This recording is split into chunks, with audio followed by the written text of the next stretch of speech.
Dan manusia hari ini, kata Al-Ghazali, diserangi tipu daya. Dia berikan beberapa bahagian. Antara yang menarik ialah tentang pertamanya ahli ibadah. Ahli ibadah yang tertipu.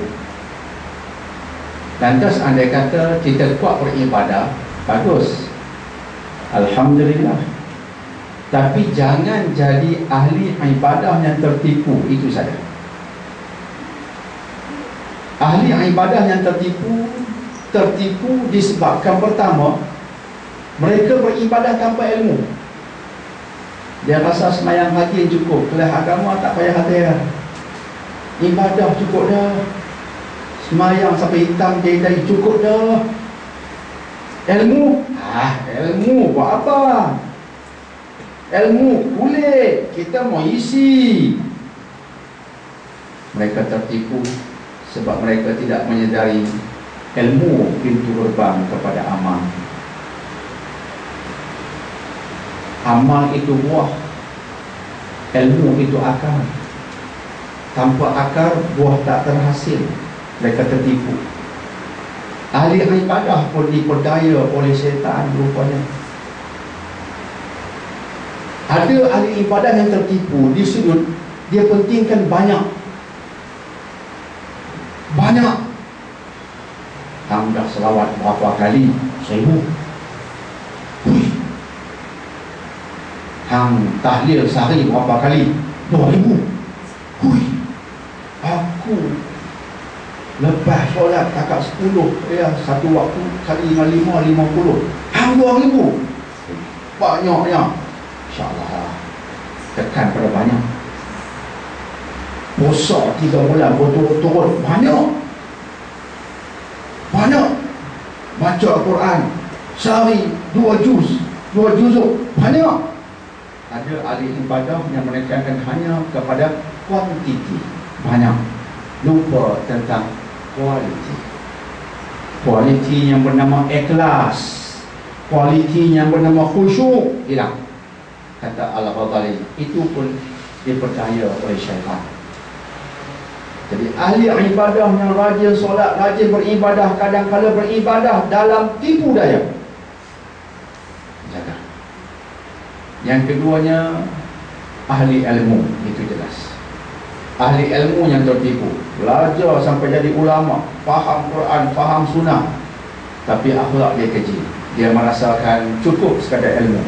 Dia berbangga dengan ilmu dia, amal lebih kurang, akhlak lebih kurang. Itu jelas juga ahli ilmu tertipu oleh syaitan. Yang ketiga, ahli tasawuf yang tertipu. Ada orang yang cakap bahasa sufi. Oh, I ni ahli sufi. Adakah you ahli sufi? Ya, I ahli sufi.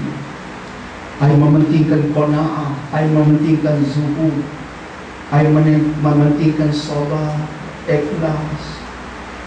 Itulah I ahli sufi. Ahli sufi ini pun, yang dikatakan wali ini pun kadang-kadang tertipu. Ditipu oleh syaitan. Bagaimana ia tertipu? Dia tertipu ketika dia merasakan bahawa sudah sampai ke makam yang tinggi, syariat sudah menjadi tidak penting. Memang ada ahli sufi seperti itu. Memang ada ahli sufi seperti itu. Dia ahli sufi, di rumahnya digantung botol-botol arak. Ini ditulis dalam kitab-kitab yang menceritakan tentang wali-wali, yang boleh kita baca, kita rasa geli-geleman. Wali apa macam ni? Tapi dalam setengah kitab dicerita macam tu, dijual pun di pasaran, di kedai-kedai buku agama. Maka ada wali kononnya digantung botol-botol arak di keliling rumah. Pada orang tanya, mengapa? Sedangkan kamu ni kuat ibadah ahli sufi. Supaya orang tak tahu aku kuat ibadah, supaya mereka tak kenal aku orang baik. Apa cerita? Sampai begitu ke yang kita kena buat? Nak tunjukkan kita tu mementingkan ikhlas, tak nak menunjuk-nunjuk, sehingga melahirkan fitnah pula. fitnah tu pun berdosa. Hari ini tertipu sebab tak ada ilmu. Dia cuma banyakkan zikir sampai putus asa. Kemudian dia lupa syariat. Ini pernah saya temui, iaitu ahli sufi yang dikatakan sampai makam tertentu tak payah solat dan sebagainya. Dan yang keempatnya, yang kaya raya tertipu. Dia kaya raya, dia tertipu sebab dia merasakan dia hanya tumpu pada kekayaan, derma banyak sebagainya, tapi ibadat khusus dia abaikan. Dia rajin derma, muka masuk akhbar selalu. Ni derma untuk masjid ni, surau ni pula, madrasah ni pula. Dia lagi dermawan sungguh. Tapi solat tak penting. Nak derma banyak dah, derma dah banyak dah, nak solat buat apa lagi? Takat derma tu pun masuk syurga mudun juga. Takat derma tu pun dah masuk banyak lapis syurga dah. Bodohnya tertipu. Kita sebut ini sebagai langkah berhati-hati. Buatlah amal soleh, belajarlah ilmu, tapi jangan termasuk dengan golongan yang tertipu di semua penjuru itu. Dan penipu besar ialah al-ghurur, syaitan. Perpadukan ayat 14. Dan terus kita masuk ke ayat nombor 15. Pada hari ini, bagi orang-orang yang munafik itu, tidak diterima lagi tebusan dari kamu, tidak pula dari orang-orang sepertimu, yaitu orang-orang kafir. Ma'wakumun nar, tempat kamu neraka. Ini yang sering saya sebutkan ni, ma'wa tu, ma'wa kamu neraka. Inilah dia ayat dia. Sering saya beritahu kat remaja-remaja, suka sangat makwa. Tengok Allah kata apa? Ma'wakumun nar, ma'wa kamu neraka. Itu dia. Masuk ma'wa di sini ialah tempat kamu. Ma'wa ni tempat kamu. Tempat kamu sebenarnya neraka. Ma'wakumun nar. Dan itulah sejahat-jahat tempat. Dan kita tutup tafsiran pada petang ini dengan memberikan fokus pada ayat nombor 16. Ayat ini memang cantik, satu ketukan bagi kita bersama. Allah Subhanahu wa taala menegaskan, alam ya'ni lil ladzina amanu.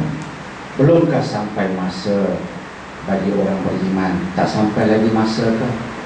Nak tunggu ke lagi? Nak tangguhkan kerja ke lagi? Belumkah sampai waktunya bagi mereka yang beriman untuk tunduk hati mengingati Allah, dan juga untuk tunduk kepada kebenaran yang telah Allah turunkan? Tak sampai masa ke lagi? Bahasa Allah ini bahasa yang menyuruh kita bersegera untuk sujud kepada Allah, bersegera untuk ingat kepadanya dan mencari kebenaran. Jangan tunggu-tunggu. Tunggu pencen, tunggu kahwin, tunggu berjawatan besar, tunggu grad, tunggu mendapat kerja, tunggu bonus, tunggu selepas selesai melaksanakan ibadah haji dipanggil haji hajar. Tunggu dan Allah mengatakan tak sampai masa ke lagi. Mengapa you kena tunggu? Mengapa kena tangguh?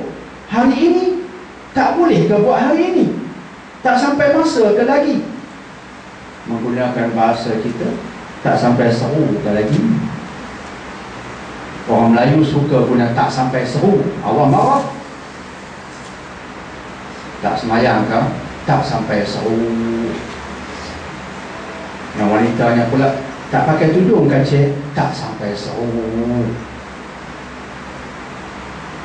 Ni tak pernah kena belajar ilmu agama. Semua tak sampai seru. Nak seru apa lagi? Dah ada seruan dah di sini. Nabi dah wafat, seruan dah tamat. Alaihi salatu wassalam. Di kalimat tak sampai seru ni Allah marah. Jangan sebut jika ada